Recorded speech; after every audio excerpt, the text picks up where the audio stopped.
Hey everyone and welcome to the channel. My name is Ash and I am here with a review for Torn Away on Xbox. Now, this game released on the 6th of October 2023, developed by perelesoq, if I've pronounced that right, apologies if I haven't, and published by Over Games, who were kind enough to send me a copy for this video review, so huge thank you to them for that. Now, Torn Away is a very interesting interactive story. It mixes a variety of different gaming genres into one interactive experience, and it looks fantastic to boot. It's very much like playing art, and I know that's super corny to say, but that's how it felt. And you basically experience the tragedies of World War II through a 10-year-old Soviet child. Now, she's called Asya, and basically, obviously, during World War II, loads of people were taken from their homes and forced into labour camps in Germany. Unfortunately, her and her mother were part of this, and they basically spend months in a labour camp, and it's literally unbearable.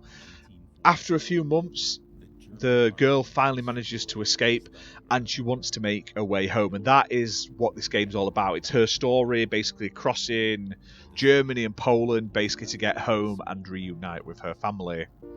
Now, the game is very unique in the fact that it features a variety of different gameplay genres and like dynamics and viewpoints. So right at the beginning of the game, you are in like a point and click adventure style setting.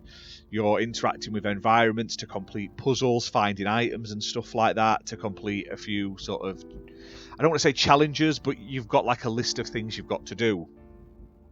And this was much slower than the rest of the game in terms of like story and pacing and stuff like that. And it's very odd that it was right at the beginning, because it feels like it could have been a flashback later on, and because I did not expect the game to ramp up like it did. Now, there's also a selection of little mini games where you have to interact with objects. Like there's one where you're fixing some boots, like putting the nails in and stuff like that. There's one where you have to sew a glove up, so you have to thread the needle correctly and then do all the sewing and putting the buttons on and stuff like that.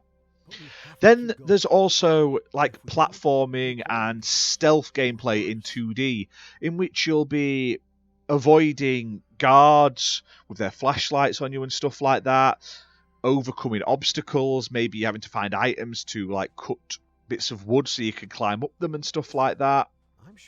And then there's also sort of first-person cinematic levels as well, which are really, really nice and well done. Now, overall, it's a very touching story. It's not a real story, but it has been inspired by diaries from of real Soviet children about all their hardships they went through during wartime and stuff like that. So it's all been sort of combined and like woven into like a unique fantasy story based on it. Now, the soundtrack's really nice as well. It really sets the mood and the somberness of it all. And apparently that was inspired by like music from Ghibli films, from like Hayao Miyazaki and stuff like that, and French New Wave cinema. It's really, really good, this game. Like, it's only a short experience, sort of 6 to 8 hours long, depending on how quickly you get through it. It's not perfect. Sometimes the controls are a little awkward, but you will get through them. And sometimes you like have to press something twice. It's like it pops up saying you can click on it, and then by the time you go to click, that thing's gone and you end up having to move yourself slightly to get into it. But the actual story is what's really compelling. I just feel like you have to get through that first part of the game because it's so slow and doesn't have a lot of stakes right at the beginning of the game. Yet it ramps up straight after that. Once like you get out of the happier times and into like the war-torn section, it's really, really good, and it just makes you want to sort of experience the entire story from start to finish. Now, I like the voice acting. It has full voice acting in it as well.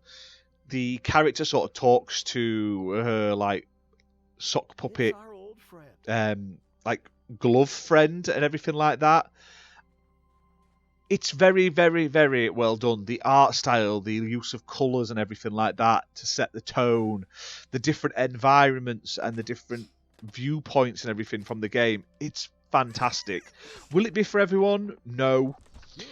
Is it a little slow at times? Yes. But it does have sections where you can be caught, you could be killed, stuff like that. And it's all about evasion and avoiding things. Now, there is a lot of autosave, so you don't really have to repeat a lot of the game prior if you do fail a section. You just sort of go back a short way and have to continue. And puzzle-wise, there are puzzles in the games, but they're pretty much straightforward and very spelled out in the narrative of the game. So you should never really, really get stuck at all. But overall, a really, really fun game. It's available on Xbox, priced at £10.74. Playable on Xbox One and Xbox Series X and S consoles. It's also available on Steam and other platforms as well. And if you really want a beautiful looking, artistic, emotional game to keep you driven throughout it, to want to get from start to finish, then I highly, highly recommend checking out Torn Away. Well, that's that for this video, guys. Hope you've enjoyed it. If you have, hit that like button, hit subscribe, and we'll see you soon for more gaming content. Bye for now.